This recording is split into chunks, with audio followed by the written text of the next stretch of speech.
Hello, dear friends. Today I want to share with you from the book of Chronicles. First Chronicles chapter 4, verse 10, the prayer of Jabez. Let me read the verse for us. Jabez cried out to the God of Israel, "Oh, that you would bless me and enlarge my territory.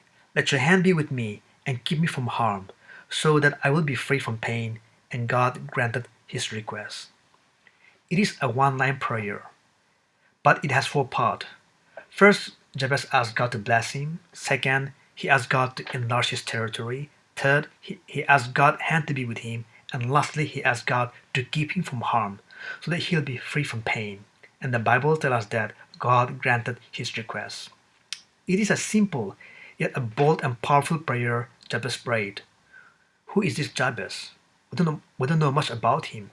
He was mentioned only 3 times in the Bible, all of that in the first of Chronicles.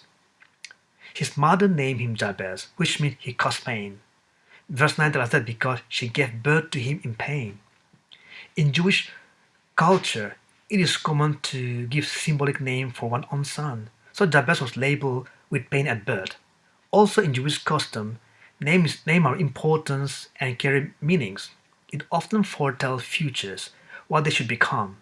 So by naming him Jabez, his future is bleak. There is shame and embarrassment, letting the world know that your birth has caused pain and sorrow to the family. So just imagine Jabez's childhood must be like. Growing up, people making fun of your name. Perhaps he was bullied, rejected, he has low self-esteem, and no friends to hang out with. But apparently, Jabez defied all of this embarrassing and hopeless name, harsh beginning, to become a man of prayer and someone who is close to God.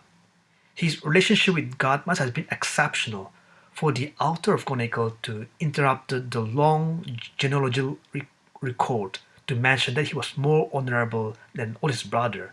When God says you're honorable, it's usually because you live right, you walk with Him and in fear of the Lord. There's nothing special in Jabez's prayer, yet it got attention. Jabez simply placed his prayer in the hand of God, with complete dependence upon God, with unwavering faith.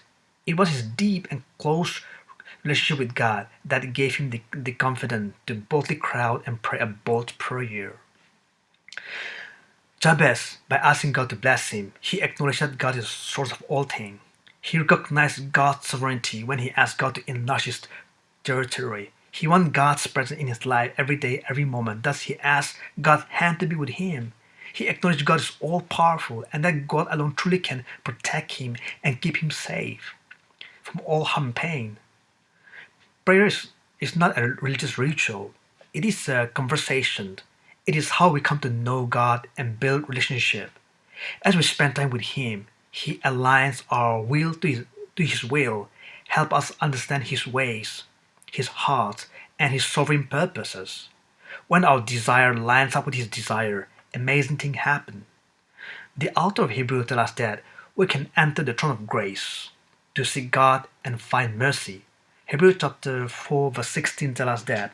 Let us then approach the throne of grace with confidence so that we may receive and find grace to help us in our time of need. When you are facing trial and temptation, when our world seems to spin out of control, there is hope.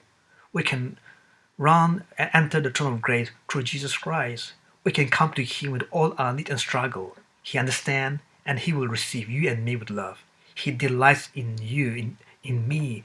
He longs to bless us. He longs to pour out His favor, grace upon us. He desires us to enter into closer relationship with Him through our prayer. Arzim founder Ravi Zachariah said, I quote, "The day you believe your prayer life is the most critical aspect of who you are spiritually, then your life will be dramatically changed."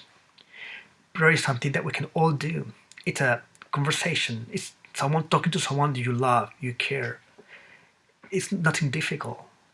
If you are not in the habit of praying daily, I encourage you, start today.